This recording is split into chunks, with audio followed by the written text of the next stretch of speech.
So after making an absolutely heroic amount of mess, we finally had 2 doors. Built, assembled, and just standing there looking proud of themselves. They're not totally finished yet though. They still need to be trimmed to their final size because right now, they're a little too tall and a little too wide. After that, we'll sand them properly and mount them onto the hardware so they can become actual sliding barn doors. But we're not installing them just yet. First, we need to finish the exterior siding. And trust me, that's a whole thing. You'll see soon. For now, we just held them up in place to imagine the future. And yes, they won't open like this. My dad just wanted to escape the shed dramatically for the camera.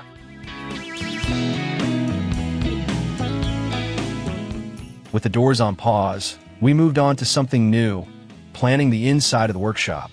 I started by measuring the actual usable floor space, meaning not including the walls. Then I made a rough layout to see where everything will go. The main workbench is going to be almost a meter high, because both my dad and I are tall, and bending over all day is not part of the dream. Belt height work surface means happy backs. Across from that will be the cabinet we already built, and the other counter surfaces, including a sink, will sit at window height, around 80 centimeters.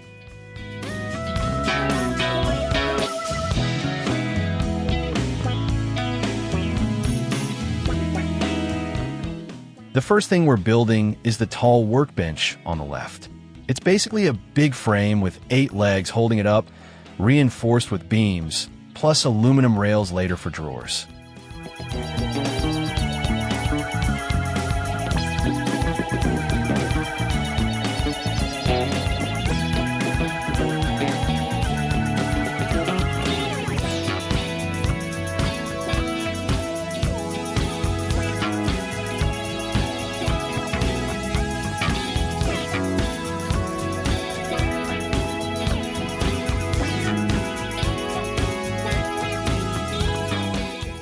For materials, we're using chunky wooden beams that used to be part of deck somewhere in a previous life. Add to that the pallet wood we tore apart earlier. Yes, the same pallets that became the doors, and that's our table base. The plywood that came with them will become the work surface. While I started measuring and organizing parts for the base frame, my dad went back to the doors and started sanding them down.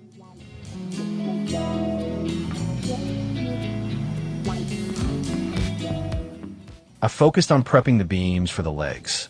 I planed them so all the sides were straight, then cut them to final length, 93.5 centimeters. Very precise, very official. Meanwhile, my dad sanded the first door with 60 grit sandpaper, then went over it again with 150 grit to smooth it out. The base frame, or socle, was ready, except I had to extend one side slightly because I ended up using 3 centimeters thick wood instead of 4.3 centimeters. At one point, my dad spotted a screw hiding in one of the old deck boards. Out came the angle grinder, sparks flew, and that screw was erased from existence. Next morning, second coffee in hand, we were back at it. This time my son joined us too. Official 3-generation workshop crew. While my dad worked on building and fitting the new windowsill, I trimmed the corners of the base frame where the legs would connect. The corners needed to be perfectly flush, no steps, no weird overlaps.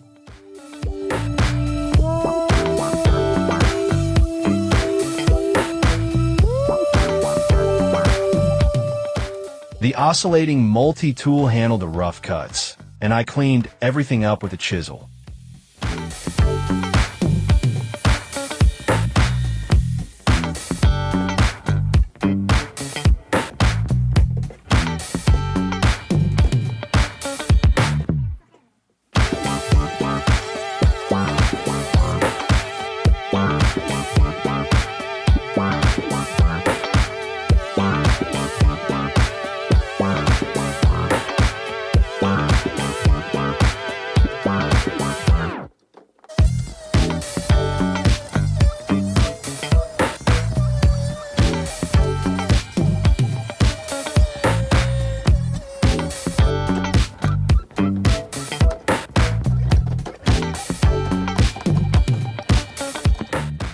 Then I sanded the edges and the front face of the frame.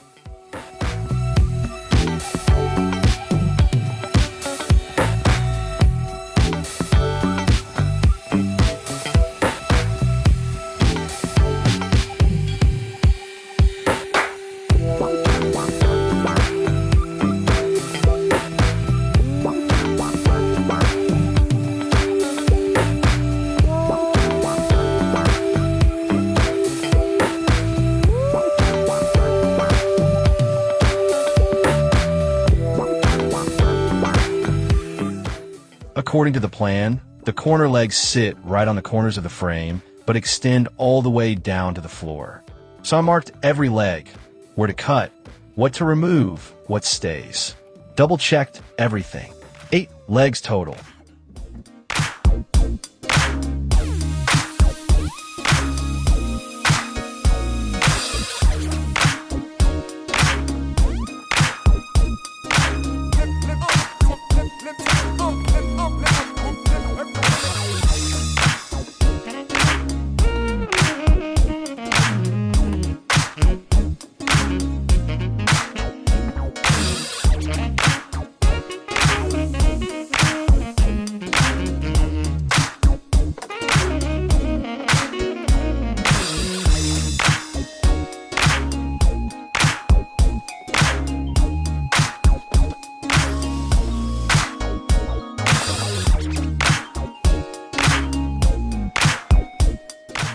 I started with the jigsaw, which quickly revealed it was not tall enough to cut through the full thickness of the wood. So every cut became a two-sided operation. Cut from one side, flip, cut from the other, then split the rest along the grain with a chisel. Honestly felt a bit like woodworking meets archaeology.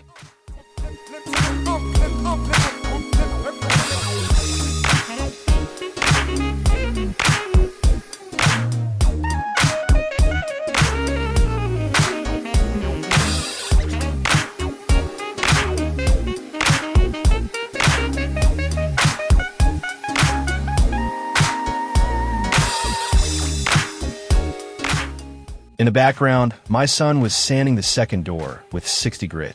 Child labor laws may apply, but hey, it builds character.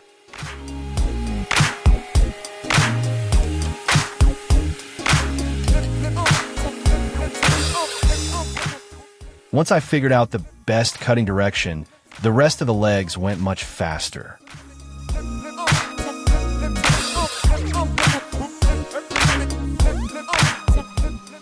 A little cleanup with the chisel, and they were good to go.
Meanwhile, my dad finished shaping the new windowsill.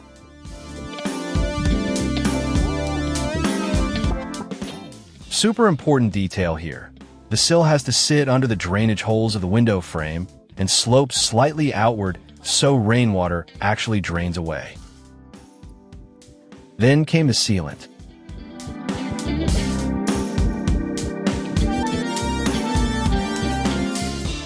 A lot of sealant. Like emotionally supportive levels of sealant.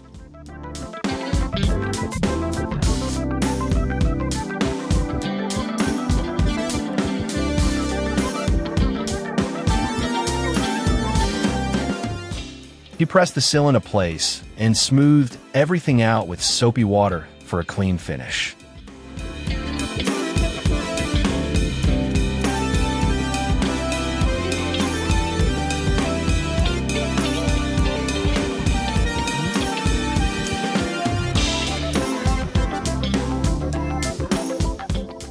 And that's where we wrapped up for now. 5 out of 8 legs are done. The second door is sanded with 60 grit and waiting for a final pass with 150. After that, both doors will get some kind of protective finish. Lacquer or oil or something that says, "I am wood, but make it durable." Next time we will finish the doors and keep building the first big workbench. Slowly but surely, this shed is turning into a real workshop.